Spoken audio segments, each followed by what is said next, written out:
Let me tell you, I never thought the wildest day of my life would happen in a glass chapel perched over the Pacific, right there in Santa Rosa, California, with 200 people dressed to the nines and not a soul expecting the show that was about to unfold. They said this would be the kind of wedding nobody ever forgets, and man were they right, but not in the way the magazines would ever write about. Picture this: floor-to-ceiling windows, chandeliers catching the sunlight just so, orchids from God knows where, and music from a quartet straight off a Milan runway. There I was, Garrett Langston, standing at the altar in a tux that cost more than some people's cars, waiting for the kind of love story you see on screens. Divorced 3 years, thought I finally had it figured out with Brielle Hartman99, Instagram famous, the type who looks good even in airport lighting. They say love makes fools of us all. I was about to learn just how true that was. The place was buzzing, guests whispering about Brielle's dress, something like 85 grand just for fabric and thread, everyone waiting for the bride, not even noticing we were running late. My sister Joy sat up front, eyes glued to her phone, probably worrying about Zaria, my 8-year-old. Zaria's always been quiet, keeps to herself, but she's sharp, you know? She'd been living mostly with her mom since the split, didn't love being paraded around my fiancé's crowd. I thought, just for today, she could pretend smile for the cameras, be part of the picture-perfect story. You know what I mean? Then the music shifts, the doors swing open, and instead of Brielle in that dress, it's Zaria. My little girl, shoes clacking on the stone, holding her teddy bear Walter like it's a shield. She looked dead serious, not a hint of nerves, not even when every head in the room turned to her. She just walked up the aisle, stared me down, and said, "Daddy, don't marry her." If you could bottle shock, that room would have burst. People gasped. The harpist fumbled a note. I just stood there watching my daughter, not knowing whether to laugh, cry, or run.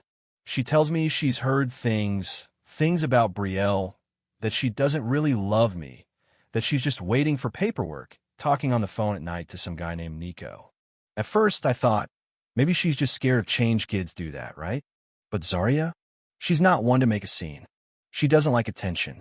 Brielle's outside, waiting for her cue, veil perfect, arm hooked around her dad's.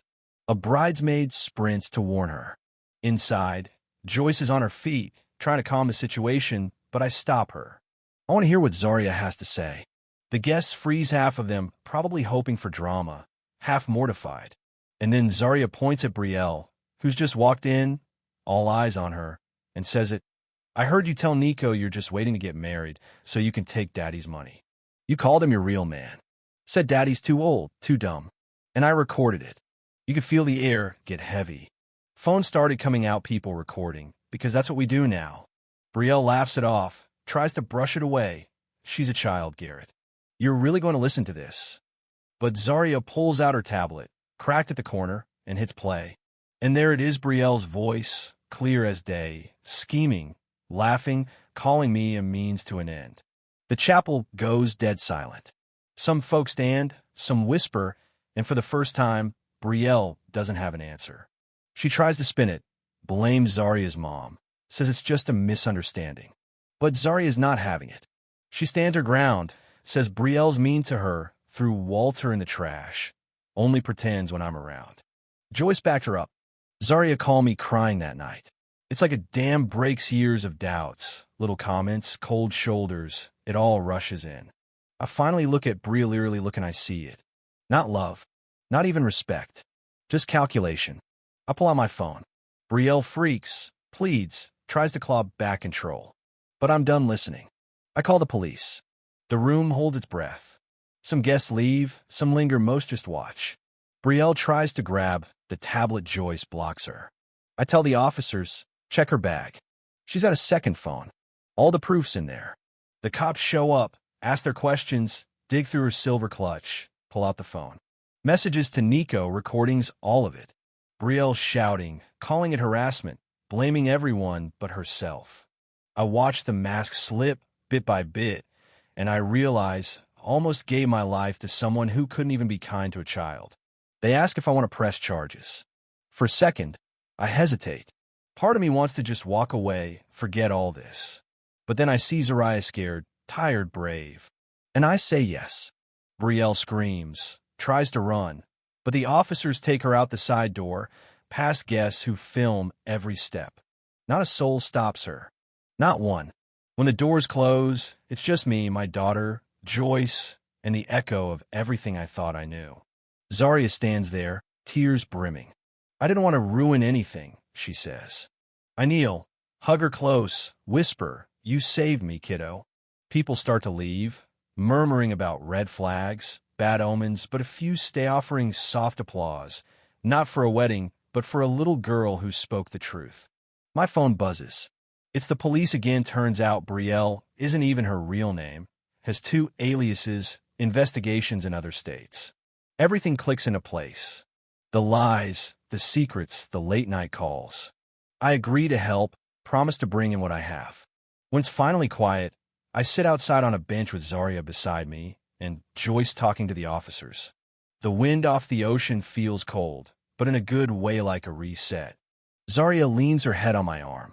"You believe me now?" she asks. "I do, and I'm sorry I didn't before." Joyce sits across from us, says Zaria can stay with me tonight, maybe longer.